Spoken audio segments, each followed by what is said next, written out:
Hello everyone, welcome to the video. இந்த video நம்ம என்ன பார்க்க போறோம்னா depreciation accountingல written down value methodனா என்ன அப்படின்றத தான் பார்க்க போறோம். இந்த written down value methodை diminishing balance method அப்படினு சொல்லுவாங்க, reducing instalment method அப்படினு சொல்லுவாங்க. உங்களுக்கு வந்து எக்ஸாம்ஸ்ல क्वेश्चन கேட்கும்போது நீங்க புக்ல written down value methodல கால்குலேட் பண்ணுங்க அப்படினு கொடுத்திருப்பாங்க. the same exact அதே சமயம் வந்திருக்கும் reducing installment methodல கால்குலேட் பண்ணுங்க அப்படினு சொல்லிடுவாங்க. அப்போ வந்து நீங்க கன்ஃபியூஸ் ஆகக்கூடாது. அதுக்காக தான் இந்த வீடியோ. தென் written down value நம்ம ஏன் சொல்றோம் அப்படி நீங்க தெரிஞ்சிக்கிட்டு சம் போட்டீங்கன்னா சம் வந்து ஈஸியா அண்டர்ஸ்டாண்ட் ஆகும். ஸோ அந்த பர்பஸ்க்காக தான் இந்த வீடியோ மேக் பண்றோம். இந்த வீடியோ பார்த்தீங்கன்னா 11th ஸ்டாண்டர்ட் அக்கௌண்டன்சில வரும், பிகாம்லயும் வரும், எம்காம்லயும் வரும். ஸோ நீங்க ஒரு காமர்ஸ் ஸ்டூடெண்ட்ஸா இருந்தா கண்டிப்பா இந்த வீடியோ ஸ்கிப் பண்ணாம பாருங்க, யூஸ்ஃபுல்லா இருக்கும். Depreciation is charged at a fixed percentage on the written down value of the asset every year. Hence, it is called written down value method. It is a book value of the asset. Therefore, original cost of the asset minus depreciation up to the previous accounting period. The written down value method na இதுலயும் நம்ம depreciation பாத்தீங்கன்னா fixed percentage தான். அந்த fixed percentage depreciation நம்ம எதுல கண்டுபிடிப்போம்னு பாத்தீங்கன்னா written down value of the asset, அதாவது அந்த asset, இந்த ஒரு asset நம்ம வாங்குறோம் அப்படினா ஒரு எக்ஸாம்பிளுக்கு ஒரு 5 lakh போட்டு நம்ம ஒரு மெஷினரி வாங்குறோம் அப்படினு வெச்சுங்க.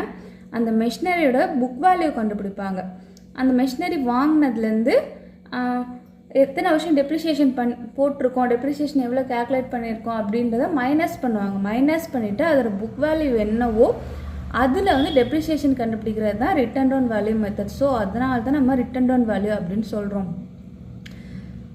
Original cost of the asset minus depreciation up to the previous accounting period. அதாவது இதுக்கு முன்னாடி ப்ரீவியஸ் அக்கௌண்டிங் பீரியடில் அந்த அசட்டுக்கு டெப்ரிசியேஷன் கண்டுபிடிச்சிருப்போம் இல்லையா, அந்த டெப்ரிசியேஷனை மைனஸ் பண்ணிவிட்டு இப்போ அந்த அசட்டோட வேல்யூ என்ன அப்படின்றது தான் ரிட்டன் டவுன் வேல்யூ. அதில் ஃபிக்ஸட் பர்சன்டேஜ் வந்து calculate பண்ணுறது தான் written down value method அப்படின்னு சொல்கிறோம். as the amount of depreciation goes on decreasing year after year, it is called diminishing balance method or reducing installment method. இப்போ இதில் பார்த்தீங்கன்னா வச்சுங்களேன், நான் சொன்ன மாதிரி அந்த 5 lakh மிஷினரி வாங்குறோமா, ஃபர்ஸ்ட் இயருக்கு வந்து சம் பர்சன்டேஜ் டெப்ரிசியேஷன் கண்டுபிடிப்போம். செகண்ட் இயர் என்ன பண்ணுவோம், அந்த ஒரிஜினல் காஸ்ட்டில் டெப்ரிசியேஷன் ஃபர்ஸ்ட் இயர் கண்டுபிடிச்சோம் இல்லையா, அதை மைனஸ் பண்ணிவிட்டு பேலன்ஸ் போடுவோம். அப்போ இயர்க்கு இயர் என்ன ஆகும், அதோட வேல்யூ வந்து குறையுது இல்லையா.